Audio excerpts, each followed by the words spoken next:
Next question 246 question చూడండి. The natural satellite of the earth is. So earth యొక్క natural satellite ఏంటి? Earth యొక్క natural satellite of earth ఏంటిది? మార్సా, మూనా, సన్నా, నెప్ట్యూనా? ఏది natural satellite? ఏంటిది? మూన్ అనేది న్యాచురల్ శాటిలైట్. భూమి గ్రహాల చుట్టూ తిరిగే ఖగోళ వస్తువులను ఏమంటారు? శాటిలైట్స్ అంటారు. భూమికి ఉన్న ఏకైక సహజ ఉపగ్రహం మూన్. భూమికి ఉన్న ఏకైక సహజ ఉపగ్రహం ఏంటిది? Moon. Next one 247th question చూడండి. The changing shapes of the moon are called. The changing shapes of the మూన్ను ఏమనడం జరుగుతుంది? సో మనం భూమి నుండి చూసినప్పుడు చంద్రుని ఆకారం రోజు రోజుకు మారుతున్నట్టుగా కనిపిస్తుంది. దీన్నే ఫేజెస్ ఆఫ్ మూన్స్ అంటారు. ఫేజెస్ ఆఫ్ మూన్స్ అనడం జరుగుతుంది. దీన్నే చంద్రకళలు అని తెలుగులో అంటారు. ఏమంటారు? చంద్రకళలు లేదా ఫేజెస్ ఆఫ్ మూన్ అని అనడము జరుగుతుంది. నెక్స్ట్ క్వశ్చన్ 248 క్వశ్చన్ చూడండి. The moon completes one revolution around earth. So moon అనేది ఒక కంప్లీట్ రెవల్యూషన్ ఎర్త్ చుట్టూ తిరిగి రావడానికి ఎన్ని రోజుల సమయం పడుతుంది? సో 27 1/3 డేస్ పట్టడం జరుగుతుంది. చంద్రుడు భూమి చుట్టూ ఒకసారి పూర్తిగా తిరిగి రావడానికి వన్ రివల్యూషన్ చేయడానికి 27 రోజుల 8 గంటల సమయం పడుతుంది.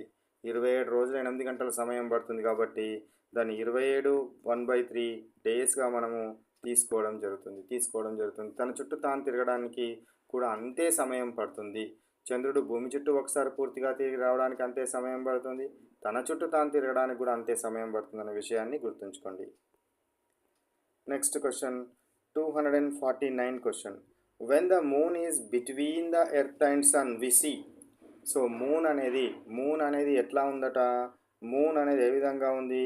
బిట్వీన్ ఎర్త్ అండ్ సన్ మధ్యలో ఉంది. అప్పుడు మనకి ఏం జరుగుతుంది అని అడుగుతున్నాడు.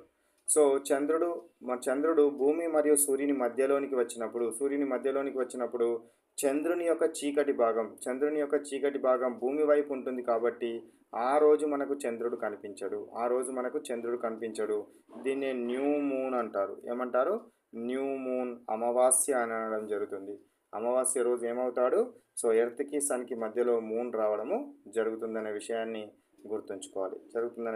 మనకు గుర్తుంచుకోవాల్సిన అవసరం ఉంది. నెక్స్ట్ క్వశ్చన్ 250 క్వశ్చన్ చూడండి.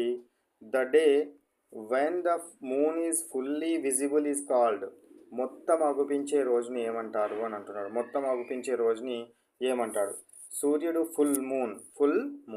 సో సూర్యుడు మరియు చంద్రుడు మధ్యలోకి భూమి వచ్చినప్పుడు సూర్యకాంతి చంద్రునిపై పూర్తిగా పడి మనకు గుండ్రంగా కనిపించడం జరుగుతుంది. సో సూర్యుడు మరియు చంద్రుడి మధ్యలోనికి సన్కి మరియు మూన్కి మధ్యలోకి ఏమొచ్చినాడు? మనకు ఎర్త్ రావడం జరిగింది.